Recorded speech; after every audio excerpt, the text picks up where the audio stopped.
ಒಂದ್ ಕಡೆ ಅಯೋಧ್ಯೆ ಹಬ್ಬದ ಸಡಗರ, ಇನ್ನೊಂದು ಕಡೆ ಮೋದಿ ಟೆಂಪಲ್ ರನ್ ಮಾಡ್ತಿದ್ದಾರೆ. ತಮಿಳುನಾಡಿನಲ್ಲಿ ಪ್ರಧಾನಿ ಮೋದಿ ಇವತ್ತು ಪ್ರವಾಸದಲ್ಲಿದ್ದಾರೆ. ತಿರುಚಿರಾಪಲ್ಲಿಯ ಶ್ರೀ ರಂಗನಾಥ ಸ್ವಾಮಿ ದೇಗುಲಕ್ಕೆ ಪ್ರಧಾನಿ ಮೋದಿ ಭೇಟಿ ಕೊಟ್ಟು ವಿಶೇಷ ಪೂಜೆಯನ್ನ ಸಲ್ಲಿಸಿದ್ದಾರೆ. ಕಂಬರಾಮಾಯಣದ ವಿವಿಧ ಕಥೆಗಳನ್ನ ಪ್ರಧಾನಿ ಮೋದಿ ಕೇಳಲಿದ್ದಾರೆ. ಶ್ರೀ ರಂಗನಾಥ ದರ್ಶನದ ಬಳಿಕ ರಾಮೇಶ್ವರಕ್ಕೆ ತೆರಳಿ ರಾಮನಾಥ ಸ್ವಾಮಿ ದೇವರ ದರ್ಶನವನ್ನ ಪಡೆಯಲಿದ್ದಾರೆ. ಹಾಗೆಯೇ ಅಯೋಧ್ಯೆಯ ರಾಮ ಮಂದಿರದಲ್ಲಿ ಪ್ರಾಣ ಪ್ರತಿಷ್ಠಾಪನೆಯ ಸಮಾರಂಭಕ್ಕೆ ಇರೋದು ಇನ್ನು ಒಂದು ದಿನ ಮಾತ್ರ ಬಾಕಿ. ಯಜಮಾನತ್ವ ವಹಿಸಿಕೊಂಡಿರುವ ಹಿನ್ನೆಲೆಯಲ್ಲಿ ಪ್ರಧಾನಿ ಮೋದಿ ಈಗಾಗಲೇ 11 ದಿನಗಳ ಕಾಲ ಕಠಿಣ ಯಮ ನಿಯಮ ವೃತಾಚರಣೆ ಮಾಡ್ತಾ ಇದ್ದು ರಾಮನ ಇತಿಹಾಸ ಇರುವ ಹಲವು ದೇವಸ್ಥಾನಗಳಿಗೆ ಭೇಟಿ ಕೊಡ್ತಿದ್ದಾರೆ. लेटे हुए एक विशाल मूर्ति है, हमने आपको दिखाया. ये मूर्ति भी उन्हीं को समर्पित है. ये मंदिर 108 दिव्य देशों में एक है और इस मंदिर के अलग अलग नाम हैं.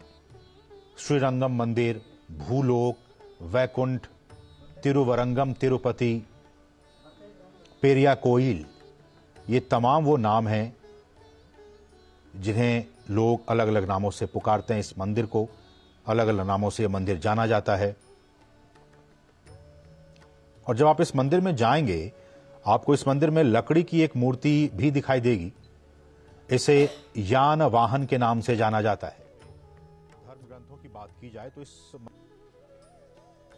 ऐसा माना जाता है श्रीरंगम में स्थापित कर दी गई. कंब रामायणम के छंदों का भी पाठ सुनेंगे. तो मंदिर में और आप देख सकते हैं इन तस्वीरों में तिरुचिरापल्ली से, और ये मंदिर श्री रंगनाथ वैष्णव द्वानों से. ಪ್ರಧಾನಿ ನರೇಂದ್ರ ಮೋದಿ ಅವರು ಈಗಾಗಲೇ 3 ರಾಜ್ಯಗಳ ಪ್ರವಾಸದಲ್ಲಿ 4 ದಿನದಲ್ಲಿ ಅನೇಕ ದೇವಸ್ಥಾನಗಳಿಗೆ ಭೇಟಿಯನ್ನ ಕೊಡ್ತಾ ಇದ್ದಾರೆ. ಈಗ ಪ್ರಧಾನಿ ನರೇಂದ್ರ ಮೋದಿ ಅವರು ರಂಗನಾಥ ದರ್ಶನವನ್ನ ಪಡಿತಾ ಇದ್ದಾರೆ. ತಮಿಳುನಾಡಿನ ತಿರುಚಿರಾಪಲ್ಲಿಯಲ್ಲಿರುವಂತಹ ದೇವಸ್ಥಾನಕ್ಕೆ ಅವರು ಭೇಟಿಯನ್ನ ಕೊಟ್ಟಿದ್ದಾರೆ. ತಿರುಚಿರಾಪಲ್ಲಿಯ ರಂಗನಾಥ ಸ್ವಾಮಿ ದೇವಾಲಯದಲ್ಲಿ ಪ್ರಧಾನಿ ನರೇಂದ್ರ ಮೋದಿ ಅವರು ಈಗ ದರ್ಶನವನ್ನ ಪಡಿತಾ ಇರುವಂತಹ, ಅಲ್ಲಿ ಪೂಜೆ ಪುನಸ್ಕಾರಗಳನ್ನ ಮಾಡ್ತಾ ಇರುವಂತಹ, ಹಾಗೆಯೇ ಈಗಾಗಲೇ ದೃಶ್ಯಗಳಲ್ಲಿ ನೀವು ಗಮನಿಸ್ತಾ ಇದ್ದೀರಾ, ಗಜರಾಜನಿಂದ ಆಶೀರ್ವಾದವನ್ನ ಪಡೆದುಕೊಳ್ತಾ ಇದ್ದಾರೆ. ಗಜರಾಜ ಪ್ರಧಾನಿ ನರೇಂದ್ರ ಮೋದಿ ಅವರಿಗೆ ಆಶೀರ್ವಾದವನ್ನ, ಸೊಂಡಿಲನ್ನ ಎತ್ತಿ ಆಶೀರ್ವಾದವನ್ನ ಮಾಡ್ತಾ ಇರುವಂತಹ ದೃಶ್ಯ. ಅದೇ ರೀತಿಯಾಗಿ ಅಲ್ಲಿನ ಅರ್ಚಕರು, ಪುರೋಹಿತರು ಪ್ರಧಾನಿ ನರೇಂದ್ರ ಮೋದಿ ಅವರಿಗೆ ಈಗಾಗಲೇ ಅಲ್ಲಿ ಪೂಜೆಯ ಪ್ರಸಾದಗಳನ್ನ ನೀಡ್ತಾ ಇದ್ದಾರೆ.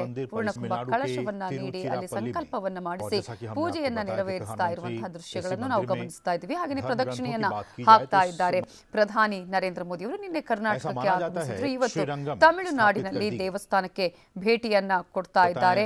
ತಿರುಚಿರಾಪಲ್ಲಿಯ ಶ್ರೀ ರಂಗನಾಥ ಸ್ವಾಮಿ ದೇಗುಲಕ್ಕೆ ಪ್ರಧಾನಿ ನರೇಂದ್ರ ಮೋದಿ ಅವರು ಭೇಟಿ ಕೊಟ್ಟು ಅಲ್ಲಿ ವಿಶೇಷ ಪೂಜೆಯನ್ನ ಸಲ್ಲಿಸ್ತಾ ಇರುವಂತಹ ದೃಶ್ಯಗಳನ್ನು ಕೂಡ ನಾವು ಗಮನಿಸ್ತಾ ಇದ್ದೀವಿ.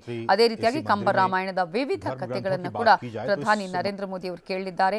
ಶ್ರೀ ರಂಗನಾಥ ಸ್ವಾಮಿಯ ದರ್ಶನ ಆದ ಬಳಿಕ ಅವರು ರಾಮೇಶ್ವರಕ್ಕೆ ತೆರಳುತ್ತಾರೆ. ಅಲ್ಲಿ ದೇವರ ದರ್ಶನವನ್ನ ಪಡೆಯಲಿದ್ದಾರೆ. ಈಗಾಗಲೇ ನೀವು ನೋಡ್ತಾ ಇರುವಂತಹ ದೃಶ್ಯಗಳು ಇದು ತಮಿಳುನಾಡಿನ ತಿರುಚಿರಾಪಲ್ಲಿಯ ಶ್ರೀ ರಂಗನಾಥ ಸ್ವಾಮಿ ದೇಗುಲದ ದೃಶ್ಯಾವಳಿಗಳು ಗಮನಿಸ್ತಾ ಇದ್ದೀವಿ. ಈ ದೇಗುಲಕ್ಕೆ ಅನೇಕ ಹೆಸರುಗಳು ಇರುವುದನ್ನು ನಾವು ಗಮನಿಸಬಹುದು.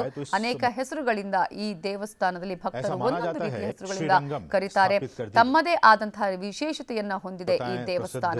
ಪ್ರಧಾನಿ ನರೇಂದ್ರ ಮೋದಿ ಅವರು ಈಗ 4 ದಿನದಲ್ಲಿ 3 ರಾಜ್ಯಗಳಲ್ಲಿ ಅನೇಕ ದೇವಸ್ಥಾನಗಳಿಗೆ ಭೇಟಿಯನ್ನ ಕೊಡ್ತಾ ಇದ್ದಾರೆ. ಮೊನ್ನೆ ಕೂಡ ಕೇರಳಕ್ಕೆ ಬಂದಿರೋದನ್ನ ನಾವಿಲ್ಲಿ ಗಮನಿಸಬಹುದು. ಅದೇ ರೀತಿಯಾಗಿ ತಮಿಳುನಾಡಿಗೆ ಆಗಮಿಸಿ ಇವತ್ತು ಅನೇಕ ದೇವಸ್ಥಾನಗಳನ್ನ, ಟೆಂಪಲ್ ರನ್ ಅನ್ನ ಮಾಡ್ತಾ ಇದ್ದಾರೆ ಪ್ರಧಾನಿ ನರೇಂದ್ರ ಮೋದಿ ಅವರು. ಲೇಪಾಕ್ಷಿ ದೇವಸ್ಥಾನಕ್ಕೂ ಕೂಡ ಅವರು ಬಂದಿದ್ದು, ವೀರಭದ್ರೇಶ್ವರ ದೇಗುಲಕ್ಕೆ, ಲೇಪಾಕ್ಷಿ ವೀರಭದ್ರ ದೇವಸ್ಥಾನಕ್ಕೆ 16ನೇ ತಾರೀಕು ಬಂದಿರುವಂತಹ ದೃಶ್ಯಾವಳಿಗಳನ್ನು ಕೂಡ ನಾವು ಗಮನಿಸಬಹುದು. ಹಾಗೆಯೇ ಗುರುವಾಯೂರಿಗೆ ತೆರಳಿ ಕೃಷ್ಣನ ದರ್ಶನವನ್ನು ಕೂಡ ಪ್ರಧಾನಿ ನರೇಂದ್ರ ಮೋದಿ ಅವರು ಮಾಡಿದ್ರು. ಇವತ್ತು ತಿರುಚಿರಾಪಲ್ಲಿಯಲ್ಲಿ ಶ್ರೀ ರಂಗನಾಥ ಸ್ವಾಮಿಯ ದೇವರ ದರ್ಶನವನ್ನ ಪಡಿತಾ ಇದ್ದಾರೆ. ವಿಶೇಷ ಪೂಜೆಯನ್ನ ನೆರವೇರಿಸಿದ್ದಾರೆ. ಕನ್ನಡಿಗರ ನೆಚ್ಚಿನ ನ್ಯೂಸ್ 18 ಕನ್ನಡ ಈಗ ವಾಟ್ಸ್ಆಪ್ನಲ್ಲೂ ಲಭ್ಯ. ಕರ್ನಾಟಕ, ದೇಶ ವಿದೇಶಗಳ 360 ಡಿಗ್ರಿ ಸುದ್ದಿಯ ವಿವರಗಳನ್ನ ನಿಮ್ಮ ಕೈ ಬೆರಳುಗಳಲ್ಲೇ ಪಡಿಲಿಕ್ಕೆ ಈ QR ಕೋಡ್ ಅನ್ನ ಸ್ಕ್ಯಾನ್ ಮಾಡಿ, ನಮ್ಮ ಚಾನಲ್ ಫಾಲೋ ಮಾಡಿ, ನೋಟಿಫಿಕೇಶನ್ ಆನ್ ಮಾಡಿ.